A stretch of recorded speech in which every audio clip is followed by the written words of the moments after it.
Leading tonight with urgent developments. In an exclusive report, researchers at K-File have discovered previously unseen photographs involving Jeffrey Epstein, offering fresh perspective on his ties to President Trump. These findings surface at a moment when Trump faces sharp criticism from segments of his own supporters regarding the Justice Department's approach to the Epstein-related records. Trump has consistently worked to separate himself from Epstein in every possible manner.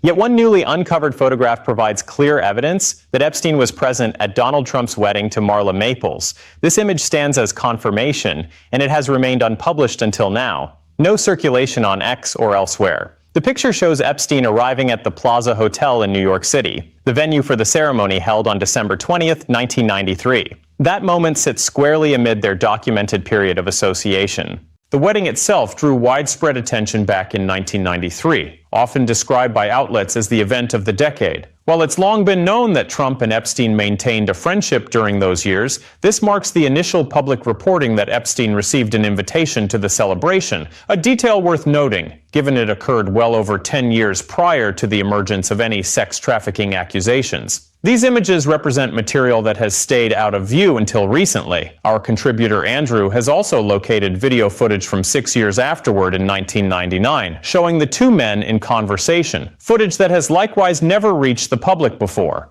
Consider this figure for a moment. Federal authorities may hold as many as 100 million files connected to Jeffrey Epstein, none of which the public has reviewed. That collection spans documents, recordings, correspondence, photographs, and more, all secured in government possession. Remarkably, Americans have seen only roughly 2% of it. That leaves 98% of the material the government possesses about Epstein and the prominent individuals associated with him still concealed from sight. And during this period of continued secrecy, Donald Trump occupies the Oval Office, a name that repeatedly appears in discussions linked to Epstein. Mainstream outlets have lost a great deal of credibility in recent years. That's precisely why we launched Pump Politics, to deliver straightforward accounts and essential background free from outside influence. If you're interested in receiving accurate updates, I invite you to subscribe to our complimentary newsletter. It arrives in your inbox each day with the latest developments. Simply follow the link below to sign up. And if our commitment to uncovering facts resonates with you, become part of the community focused on pursuing clarity. Returning to the core of this report, the 1993 marriage between Trump and Marla Maples earned that Event of the Century label from press coverage. Their social connection at the time is established,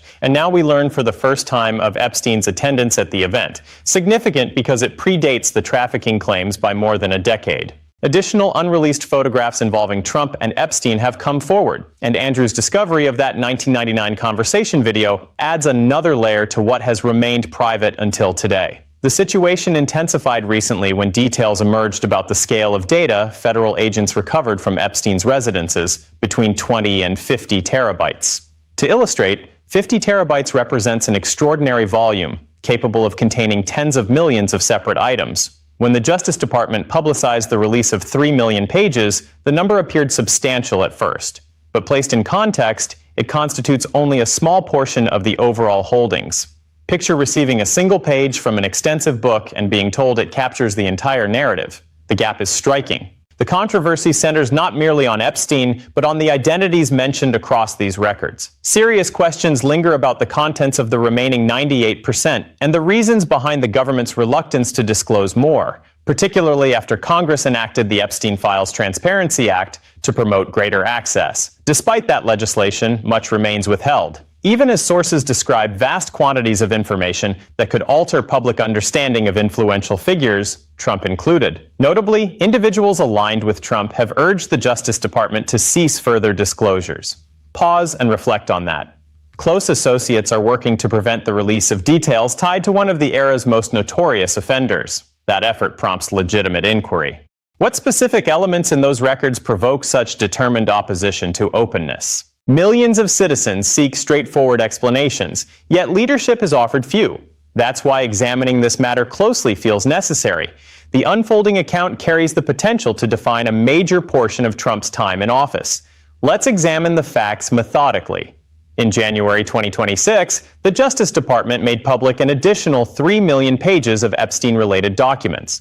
On the surface, that volume seems considerable, including approximately 2,000 video files and 180,000 photographs. Plainly, extensive records concerning Epstein and his network had been withheld for years. The frustration arises from the extent of redactions within even this limited disclosure. More than 550 pages carry heavy blackouts, including one uninterrupted section of 255 fully obscured pages. A 119-page grand jury record also stays sealed from view. The release, promoted as a step toward openness, still omits substantial portions. The most alarming details have yet to emerge. Investigator correspondence within the government suggests the seized material from Epstein's locations could total up to 50 terabytes. For scale, officials have indicated perhaps 6 million pages qualify as potentially disclosable. Independent analyses, however, point toward a range of 50 million to 100 million distinct files when accounting for emails, footage, images, and financial documentation extracted from devices, drives, and servers. The 3 million pages shared in January thus offer only a narrow window into the full scope. Authorities may control around 100 million items, with roughly 2% visible and 98% out of reach. This raises profound issues. Whose interests receive protection, which associations remain concealed, and which potential wrongdoing escapes scrutiny? These concerns extend beyond speculation. Respected reporters, attorneys, and lawmakers actively wrestle with them at present. One lesser-known detail involves an unconfirmed FBI report alleging that Donald Trump may have observed the death and subsequent handling of an infant connected to a 13-year-old individual caught in trafficking. I emphasize that this remains unverified and lacks substantiation. Its inclusion in federal records, however, suggests an informant considered it serious enough to bring forward. Trump's name continues to appear in Epstein-related contexts, fueling demands for complete disclosure of outstanding materials. If supporting evidence exists, citizens have a right to it. If no basis supports the claims, full release could resolve doubts in his favor. The persistent resistance therefore stands out as puzzling. Why do backers of Trump advocate so strongly against opening the records? This tension ties directly to the Epstein Files Transparency Act, legislation designed to require broader Justice Department disclosure. The department's stance has been largely dismissive, asserting that the January materials satisfy their obligations. Yet comparing the released portion against internal assessments of the actual holdings reveals a vast discrepancy. What has been provided falls far short of the documented reality. Public pressure continues to build as citizens seek resolution. Opinions split sharply.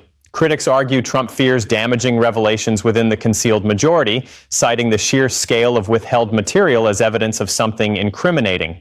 Holding back nearly all the files naturally invites scrutiny over what requires such protection. This pattern aligns with Trump's history of managing information tightly.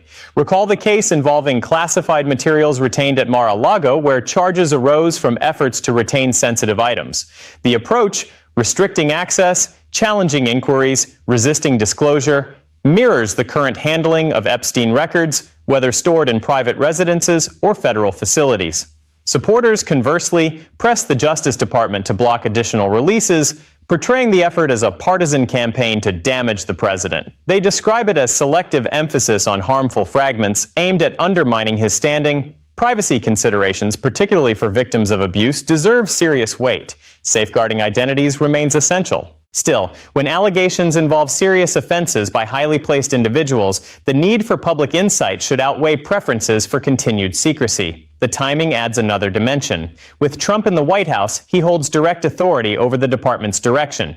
He could instruct officials to accelerate releases or declare full openness to demonstrate no cause for concern. That step has not occurred. Allies instead favor restraint over revelation.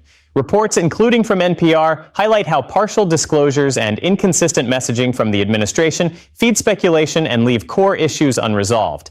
The cycle persists. Greater restriction breeds heightened interest, which prompts stronger demands met with firmer resistance. The volume of material seized defies easy comprehension: 20 to 50 terabytes across drives, servers, phones, and computers, potentially tens of millions of files encompassing correspondence, media, records, and exchanges among Epstein's associates. The public has viewed about 2%. In any major proceeding, limiting evidence to such a fraction would undermine confidence in the outcome. Redactions within released documents further complicate matters. Hundreds of pages carry complete blackout, including that 255-page block and the sealed grand jury material. While some withholding may serve legitimate purposes, protecting investigations, security, or victims, the extent here suggests broader barriers. Americans should consider who benefits from sustained concealment. Victims and their representatives call for openness, not restriction. If victim protection does not explain the scope, other motives, power, influence, prominent names, merit examination. Trump could dispel much of the uncertainty by directing comprehensive release of non-sensitive portions. A public statement affirming transparency would carry weight. Instead, the push from his circle leans toward limitation, while the department maintains compliance despite expert views to the contrary. This reflects a recurring approach: shape the available information, challenge scrutiny, and anticipate public attention shifting elsewhere. The classified documents matter followed a similar course: resistance to returning materials, efforts to control access. Beyond Trump personally, the stakes involve accountability for those in positions of influence. Epstein operated a network that preyed on vulnerable people over years, seemingly shielded by wealth and connections. The held files could identify participants, visitors, correspondents, and those who overlooked evident wrongdoing. Each day of delay postpones justice for those already denied it far too long. Modern tools, including artificial intelligence, enable rapid review of massive data sets. Organizations manage comparable volumes routinely. The barrier appears less technical than intentional, a choice to limit what reaches the public. Until that decision shifts, the 98% remains a source of legitimate doubt. Silence itself fuels the account. Each obscured section prompts further questions. Each resisted disclosure heightens concern over hidden wrongdoing. Layered against a president repeatedly associated with Epstein, while his administration curbs access, the implications grow clear. Guilt or innocence aside, resolution demands openness, the very element that seems consistently avoided. Looking ahead, this issue shows no sign of fading. Congressional oversight will likely increase, media focus will persist, and public insistence on answers will grow. As additional reporting probes the unreleased portions, risks of disclosures and revelations rise. The potential impact hangs over the current administration and extends to numerous figures yet unnamed. Should fuller truth emerge, as seems probable, the effects could reshape perceptions of authority, integrity, and fairness in American life for a generation. At its heart, potentially 100 million files, with just 2% disclosed. A sitting president possesses the authority to open them fully, yet refrains. That reality alone merits serious reflection.